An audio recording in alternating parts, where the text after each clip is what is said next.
புருஷனுக்கு பொண்டாட்டியா வந்தா என் கூட அட்ஜஸ்ட் பண்ணிட்டு போவானான்னு எனக்கு தெரியாது.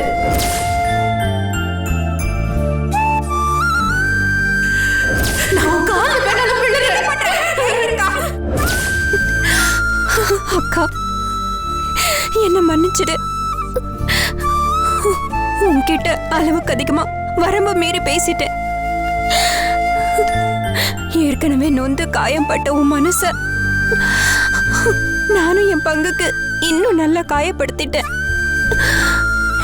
ஐயோ, நான் எவ்வளவு கடுமையா பேசியிருந்தா நீ வீட்டை விட்டே போயிருப்ப. மாமா மாதிரி ஒரு பாசமான ஆளை பாக்குறதே கஷ்டம்னு என்கிட்ட சொன்னியேக்கா. அவரை இப்படி தனியா தவிக்க விட்டு போக உனக்கு எப்படிக்கா மனசு வந்துச்சு?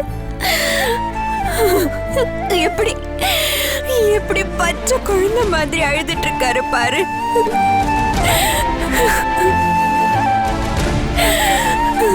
மாமா முன்னாடி சும்மா ஒரு ஆறுதலுக்காக சொன்னேனே தவிர சத்தியமா என்னாலேயே தாங்கிக்க முடியலையேக்கா.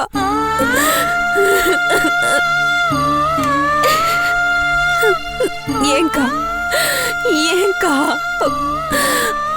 அப்பா அம்மா இல்லாத குறை தெரியாம எங்களை வளர்த்தியேக்கா. வாழ்க்கையில எவ்வளவு போராட்டத்துக்கு அப்புறம் எங்களெல்லாம் நல்ல நிலைமைக்கு கொண்டு வந்த. ஆனா உனக்கு ஒரு கஷ்டங்கிறப்போ என்னால உதவ முடியலையேக்கா. அத நினைச்சாதான் எனக்கு ரொம்ப வேதனையா இருக்கு, கேவலமா இருக்கு.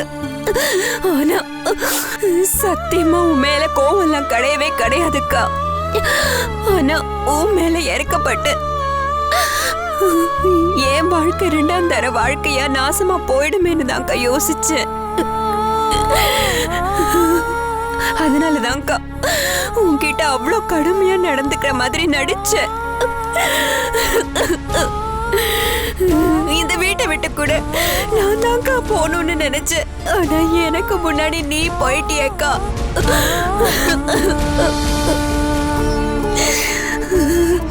ஏன்க்கா இப்படி பண்ண? பாவம், மாமாக்காகவாவது நீ சீக்கிரம் வரணும்க்கா. அவரு உன் பிரிவை தாங்க முடியாம எப்படி துடிச்சிட்டு இருக்காரு பாரு. உன் மேல இவ்வளவு பாசம் வச்சிருக்கிறவரு ஒண்ணு விட்டுட்டு எப்படிக்கா இன்னொரு பொண்ணோட சந்தோஷமா இருப்பாரு? எனக்கு புரியல. அவர் சந்தோஷத்துக்காக உன் வாழ்க்கையவே அர்ப்பணிக்க துணிஞ்ச நீ, அவர் இல்லாம எப்படிக்கா நீயும் சந்தோஷமா இருப்ப?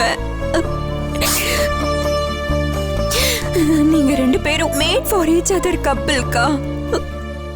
உங்களை பிரிக்க என்னால மட்டும் இல்ல, சத்தியமா அந்த கடவுளால கூட முடியாதுக்கா. அக்கா ப்ளீஸ்க்கா, உனக்கு கெஞ்சி கேக்குறேன், தயவு செஞ்சு எங்க இருந்தாலும் வந்திருக்கா.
சரசு வந்துட்டாளா?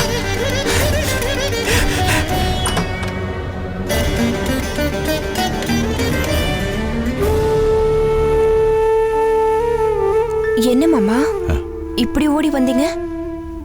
இல்ல, காலிங் பெல் சவுண்டு கேட்டுச்சு. சரசு தான் வந்துருப்பாளோன்னு ஆசையா வந்து பார்த்தா பால் போடுறவன் பால் போட்டு போறான்.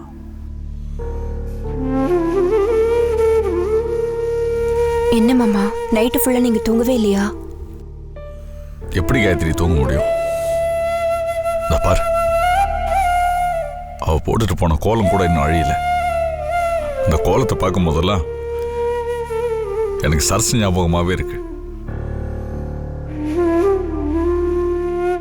ஏதாவது பத்திரிகையில கோலம் போட்டுக்கிறத பார்த்துட்டா போதும், ராத்திரி முழுக்க அதை நோட்டு புக்ல போட்டு போட்டு பாப்பா. சரியா வர வரைக்கும் விடவே மாட்டா. சரியா வந்துருச்சுன்னா மறுநாள் காலையிலேயே வாசல்ல போட்டுருவா. நான் ஆபீஸ் கிளம்பி போகும்போது அந்த கோலத்தை நான் கவனிக்கிறேன்னா, அதை நான் ரசிக்கிறேனான்னு பாப்பா. அதை பார்த்து ரசிச்சுட்டு சரசு நல்லா இருக்குன்னு சொல்லி ஒரு வார்த்தை சொல்லிட்டா போதும், அவளுக்கு சந்தோஷம் தாங்க முடியாது. அன்னைக்கு முழுக்க அவ கவனிப்பே வேறையா இருக்கும். அவ்வளோ ஏன், வாசல்ல பொம்பளைங்க கோலம் போறதை வச்சு அவங்க குணாதிசயம் என்னன்னு சொல்லலான்னு புதுசு புதுசா ஏதோ சொல்லுவா. கோலம் கொஞ்சம் கோணலா இருந்துச்சுன்னா அந்த பொம்பளை சரியில்லைன்னுவா. அது கொஞ்சம் எக்கு தப்பா இருந்துச்சுன்னா அவ ரொம்ப கோவக்காரி, வாயாடின்னுவா.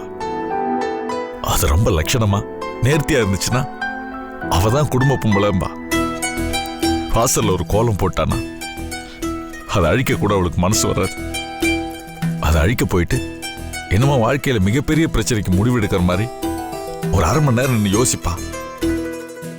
யோசிச்சதுக்கு அப்புறம் கூட அதை அழிக்க மாட்டான். ஒரு 2 நாள் இருந்துட்டு போட்டுமேன்னுவா. கோலத்துக்கு கூட வாழ்றதுக்கு வரம் கொடுத்தவன் தன்னோட வாழ்க்கையை இப்படி அலங்கோலமாக்கிட்டு போயிட்டான். மாமா, இந்த மாதிரி ஃபீல் பண்ணாதீங்க, ரிலாக்ஸ்டா இருங்க. உலகம் ஒரு ராத்திரிக்குள்ள எவ்வளவு மாறிடுச்சு பாத்தீங்களா? சும்மா சும்மா எழுதிட்டே இருக்காதீங்க மாமா. அழறவங்களை பார்த்தாலே எனக்கு பிடிக்காது. நீங்க தைரியமா இருங்க, உள்ள போங்க போங்க.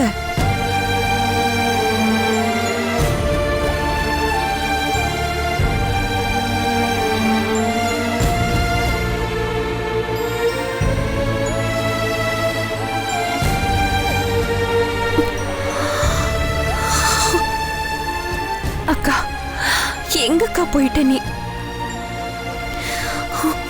மாமா உன்னை அக்கா வேற ஆணி வேற புரிஞ்சு வச்சிருக்காரு. உன்னை பிரிஞ்சு மாமா படுற வேதனையை என்னால கண் கொண்டு பார்க்க முடியல. அத நினைச்சு நினைச்சு எனக்கே அழுக வருது.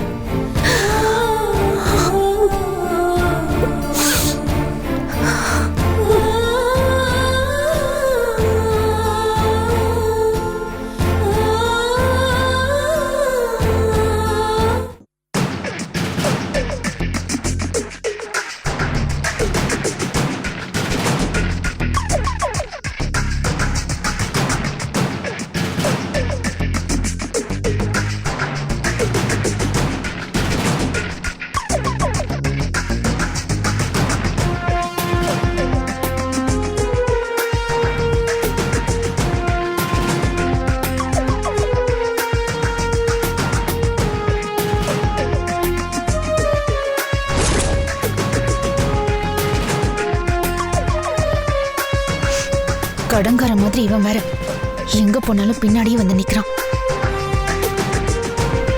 எனக்கு இவனை இனிமே என் பின்னாடி வராத மாதிரி ஏதாவது பண்ணியே ஆகணும்.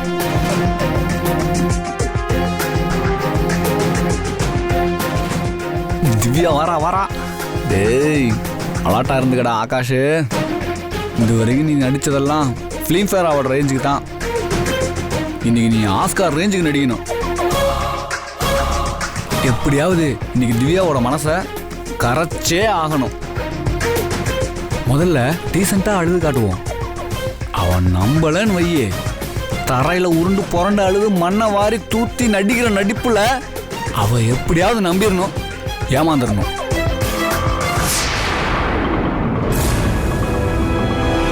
உன்னைத்தாம தேடி வந்துட்டு இருக்கேன். உங்ககிட்ட ஒரு முக்கியமான விஷயம் பேசணுமா? ஐயோ, ஆட்டோல யார் வந்தா தெரியலையே. யார் கூட திவ்யா பேசிட்டு இருக்கா? ஐயோ, அந்த பக்கம் என்ன நடக்குதுன்னு ஒண்ணுமே தெரிய மாட்டேங்குதே. இந்தியாவில் பகல்னா அமெரிக்காவில் நைட்டுன்னு சொல்லுவாங்க. அந்த மாதிரி இங்க ஆயிப்போச்சே. உங்ககிட்ட ஒரு முக்கியமான விஷயமா பேசணுமா? தயவு செஞ்சு என் கூட வாமா. உங்க கூட இனிமே நான் என்ன பேசணும்? அதான் எல்லாம் முடிஞ்சிருச்சுல. உன் சித்தப்பாவா நான் சொல்றேம்மா. ரொம்ப ரொம்ப முக்கியமான விஷயம். உனக்கு இதை விட முக்கியமான விஷயம் உலகத்திலே கிடையாதுமா. தயவு செஞ்சு வாமா. வா வாமா, ப்ளீஸ்மா. நான் சொல்றது கொஞ்சம் கேளுமா. உன் சித்தப்பா கூப்பிடுறமா. வாமா ப்ளீஸ்மா. வரியா? வா வா.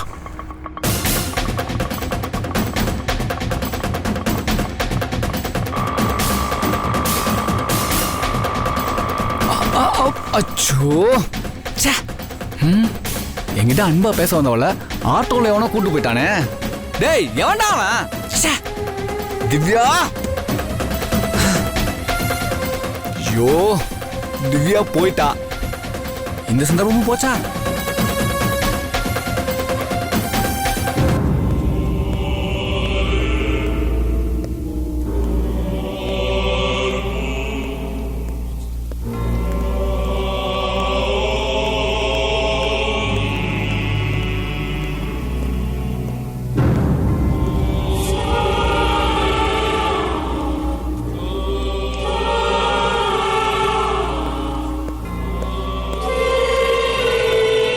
ஹலோ, வணக்கம் மேடம்.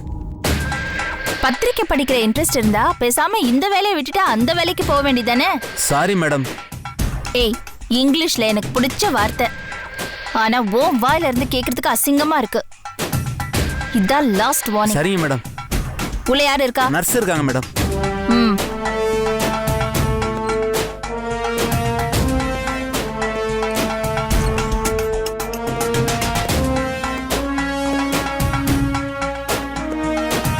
வாங்க மேடம். ம். பேஷண்ட் கண் முழிச்சாங்களா? இன்னும் இல்ல மேடம். இன்னும் ஞாபகமே திரும்பல. ஏன் அப்படி?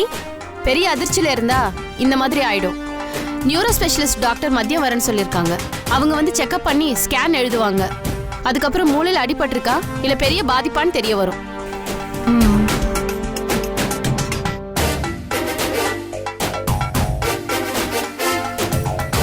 இன்னைக்கு இப்படி கிடக்குற நல்ல நடமாடிட்டு இருக்கும்போது என்ன ஆட்டம் போட்ட. மேடம், இவங்க உங்க ரிலேஷனா இல்ல அக்யூஸ்டா மேடம்? ஒரு விதத்துல ரிலேஷன், ஒரு விதத்துல அக்யூஸ்ட்.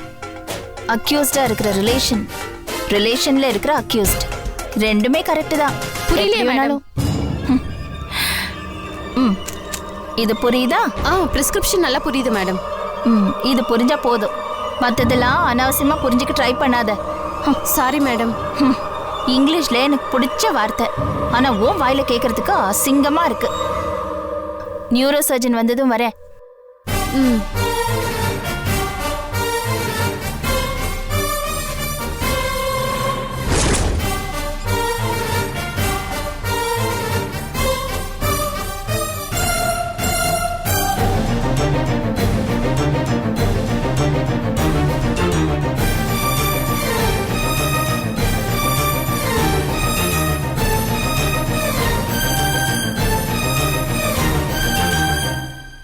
இங்க பாரு, உள்ள மயக்கமா இருக்காளே, அவளை தேடிக்கிட்டு அண்ணன், தம்பி, சொந்தக்கார, மாமன், மச்சான்னு யாராவது வந்தாலும் வருவாங்க.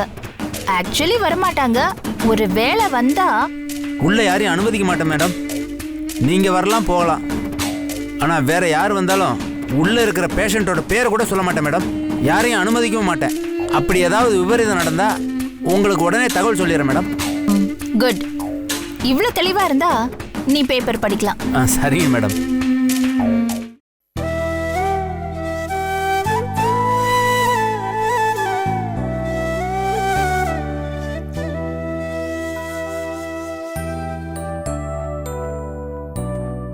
ஏதோ முக்கியமான விஷயம் பேசணும்னு என்ன கூட்டிட்டு வந்தீங்க. இப்படி நடுரோட்டில் நிக்க வச்சிருக்கீங்க. என்ன விஷயம் சொல்லுங்க. நீ என்ன ஆரம்பத்துல இருந்தே ரொம்ப தப்பாதாம புரிஞ்சு வச்சிட்டு இருக்கிற. நான் ராஜாவை கூட தப்பா புரிஞ்சிட்டு இருந்திருக்கேன். ஆனா ஆரம்பத்துல இருந்தே உங்களை நான் ரொம்ப சரியா புரிஞ்சிட்டு இருந்திருக்கேன். இன்னைக்கு என் வாழ்க்கையில எல்லாத்தையும் இழந்து என் வயித்துல குழந்தையோட அம்மா, 3 அண்ணனுங்க, அண்ணிங்க இப்படி எல்லாரும் இருந்தும் கூட நான் அனாதையா ரோட்ல நிக்கிறேனா? அதுக்கு காரணம் நீங்களும் உங்க அக்காவும் தான். இன்னொருத்தனோட கல்யாணம் ஆக வேண்டிய என்ன அவனை கடத்தி கொண்டு போய் வச்சுட்டு ராஜாவுக்கு என்ன கட்டையப்படுத்தி கல்யாணம் பண்ணி வச்சிங்க. அன்னைக்கு ஆரம்பிச்ச கோணல் இன்னைக்கு வரைக்கும் எல்லாமே கோணலா தான் போயிட்டு இருக்கு. நான் உங்களுக்கும் உங்க அக்காவுக்கும் என்ன பாவம் பண்ண? நீங்களா ஒரு முடிவு எடுத்தீங்க. ஆனா வாழைப்புறம் ஏன் விருப்பத்தை கொஞ்சமாவது கேட்டீங்களா? உங்க சுயநலத்துக்காக என்ன ராஜாவுக்கு கல்யாணம் பண்ணி கொடுத்தீங்க. அப்பவே என் வாழ்க்கை அழிஞ்சு போச்சு. அந்த பாவம் உங்களை சும்மாவே விடாது. உங்களையும் உங்க அக்காவையும் நான் என்னைக்குமே மன்னிக்க மாட்டேன். சரி, அதோட போச்சா? இப்போ நான் கர்ப்பமா இருக்கேன். ஆனா நானும் ராஜாவும் சந்தோஷமா வாழ்ந்ததே கிடையாது. எப்படி நடந்துச்சு? நீங்களும் உங்க அக்காவும் சுயநலமா ஏதோ சதி பண்ணி எல்லாத்தையும் பண்ணி முடிச்சிட்டீங்க. அதுக்கு ஆதாரமும் கிடைக்காத மாதிரி எல்லாத்தையும் மறைச்சிட்டீங்க. இப்ப என் வயித்துல வளர்றதே குழந்தை. அதோட என் வாழ்க்கையே முடிஞ்சு போச்சு. நாசமா தான் போக போகுது. அந்த பாவமும் சத்தியமா உங்களை சும்மா விடாது. ஐயோ, வேணாம் தாயி, வேணாம் வேணாம். தயவு செஞ்சு அப்படிலாம் எதுவும் சொல்லிடாதம்மா. அன்னைக்கே சிங்கப்பூருக்கு போறேன்னு சொல்லிட்டு உங்களால தான் இந்த ஊரை விட்டே போறேன் அப்படின்னு என்னை பார்த்து ஒரு வார்த்தை சொன்னேன். அன்னையில இருந்து என் மனசுல அமைதி இல்ல, சந்தோஷம் இல்ல, நிம்மதி இல்ல, ஏமா தூக்கம் கூட இல்ல. அதுவே ஒரு பெரிய உறுத்தலா தாங்கிக்க முடியாம இருக்கிறப்போ நீ இப்ப இந்த மாதிரி சாபம் வேற விடுற. தயவு செஞ்சு அந்த மாதிரிலாம் எதுவும் சொல்லிடாதம்மா. எல்லாரும் பள்ளிக்கூடத்துல படிக்கிறப்ப வருஷம் வருஷம் எப்படியாவது கஷ்டப்பட்டாவது பாஸ் ஆயிரணும்னு நினைச்சுதாமா படிக்கிறாங்க. பெத்தவங்களும் அப்படி நினைச்சுதாமா தன்னோட பிள்ளைங்களை ஸ்கூல்ல கொண்டு போய் சேர்க்கிறாங்க. அப்படி நினைச்சுதாமா நானும் அக்காவும் உன்னை ராஜா கூட சேர்த்து வைக்கணும்னு ஆசைப்பட்டோம். புத்திசாலி புள்ள எப்படியாவது படிச்சு பாஸ் ஆயிடும், வாழ்க்கையில எப்படியாவது முன்னேறிடும் நினைச்சு இந்த கல்யாணத்தை பண்ணி வச்சோம். ஆனா போக போகத்தாமா புரிஞ்சுது படிக்க விருப்பம் இல்லாத குழந்தைன்னு, நீ வேணும்னே படிக்காத குழந்தைன்னு. நீ பாஸ் ஆகணுங்கிறதுக்காக படிக்கலாமா, வேணும்னே இந்த வருஷம் ஃபெயில் ஆகி தீரணும்னு கங்கணம் கட்டிக்கிட்டு படிச்சிருக்கேன்னு. ஏதோ ஒப்புக்கு படிச்சிருக்க, அதான் இப்ப ஃபெயில் ஆகி நிக்கிறேன். உன் மனசை தொட்டு சொல்லு தாயி. இந்த உலகத்துல இருக்கிற எல்லா பெண்களுக்கும் அவங்க ஆசைப்படுற மாதிரி நல்ல ஆம்பளை புருஷனா கிடைச்சிடறானா? 99% அப்படி யாருக்குமே அமையறதில்ல. பொம்பளைங்க பொறுமைசாலிங்க, என்ன கஷ்டம் வந்தாலும் அதை தாங்கிக்கிற பூமா தேவிங்க. அதாமா எல்லார் வாழ்க்கையிலும் நடக்குது. 99% பெண்கள் அட்ஜஸ்ட் பண்ணி தாமா வாழ்ந்துகிட்டு இருக்காங்க. அவங்க அட்ஜஸ்ட் பண்ணிக்கிட்டு இருக்கிற மாதிரியே நீயும் அட்ஜஸ்ட் பண்ணிக்கிட்டு ராஜாவை ஏத்துக்குவேன்னு நாங்க நினைச்சோம் தாயி. ஏமா நீ என்ன ஆகாஷ விழுந்து விழுந்தா லவ் பண்ண? சங்கர் லவ் பண்ண. அவன் போதைக்கு அடிமையாய் விலகிட்டான். அவனுக்கு பதிலா மாற்று இடத்துல ஒப்புக்கு சப்பானியா வந்தவன் தான் அந்த ஆகாஷ். நாங்க ஒண்ணும் உன் காதல பிரிக்கல தாயி. அவன் எடுத்த முடிவு சரிதான். இப்ப நான் அடிச்சு சொல்றேன், இப்பவும் அந்த ஆகாஷ விட ராஜா 1000 மடங்கு கோடி மடங்கு உயர்ந்தவமா. அந்த ஆகாஷ் ஒரு சைக்கோ தாயி. அவன் ஒரு அயோக்கிய, உன்னை ஏமாத்துறான். தயவு செஞ்சு நீ அவனை நம்பாதம்மா. ஹலோ, ஒரு நிமிஷம் இருங்க. ஏதோ முக்கியமான விஷயம் பேசணும்னு என்ன கூட்டிட்டு வந்தீங்க. அதுக்காக நீங்க சொல்ற எல்லாத்தையும் நான் பேசாம கேட்டுட்டு இருப்பேன்னு நினைக்காதீங்க. ஐயோ, அப்படி இல்லம்மா. நீயும் ராஜாவும் எப்பவும் சந்தோஷமா இருக்கணும்னு தான் நாங்க இப்பவும் ஆசைப்படுறோம். நீயும் நானும் விரோதி கிடையாது. நீ என் வாழ்க்கையை எந்த விதத்திலையும் கெடுக்கல. அப்படி இருக்கும்போது நான் ஏமா உன்னை பகையா பார்க்க போறேன்? தயவு செஞ்சு ராஜாவை தப்பா நினைக்காதம்மா. இப்பவும் ராஜா சொல்லிக்கிட்டு தான் இருக்கான். நீங்க 2 பேரும் தனியா சந்திச்சுக்கிறீங்க, பேசிக்கிறீங்க, மறுபடியும் ஒன்னா சேர போறீங்கன்னு. இருங்க இருங்க, என்ன உளறீங்க?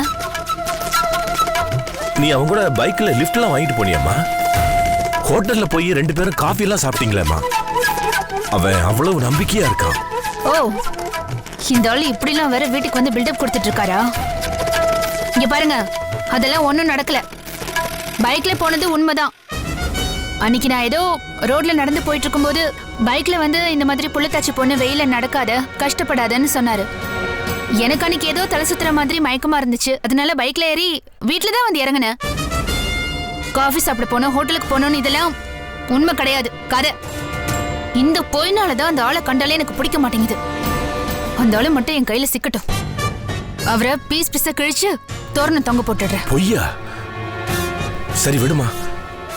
உங்களுக்கு கல்யாணம் பண்ணி வச்சது ஒரு பெரிய புண்ணியம்னு நாங்க நினைக்கிறோம்.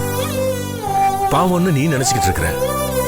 இதுக்கு ஏதாவது பிராயச்சித்தம் செய்யணும்னு சொன்னா சொல்லுமா, நான் அதை செய்யறேன். அதுக்காக இப்படி தயவு செஞ்சு சாபமெல்லாம் விடாதம்மா. அப்படி சாபம் விடாமலே சாபம் வாங்கின மாதிரிதாம்மா என் வாழ்க்கை இப்ப போய்கிட்டு இருக்கு. நீங்க ரெண்டு பேரும் ஒண்ணு சேர்றதுக்கு வாய்ப்பு இருந்தா, சந்தர்ப்பம் அமைஞ்சா தயவு செஞ்சு யோசிக்காம சேர்ந்துருங்க தாயி. அத சொல்லிட்டு போகத்தான் உன்னை தனியா கூட்டிட்டு வந்தம்மா. இங்க பாருங்க, நாங்க 2 பேரும் பிரிஞ்சிட்டோம். இனிமே இந்த ஜென்மத்துல நாங்க ஒண்ணு சேர மாட்டோம். நீங்க அவருக்கு வேற பொண்ணை பாக்குறீங்க, கல்யாணம் பண்றீங்கன்னா தயவு செஞ்சு தாராளமா பண்ணிக்கோங்க. எனக்கு அதுல எந்த ஆட்சேபனையும் இல்ல. வேணும்னா என்கிட்ட இருந்து ஏதாவது லெட்டர் வேணும்னா நான் அதையும் தரேன்.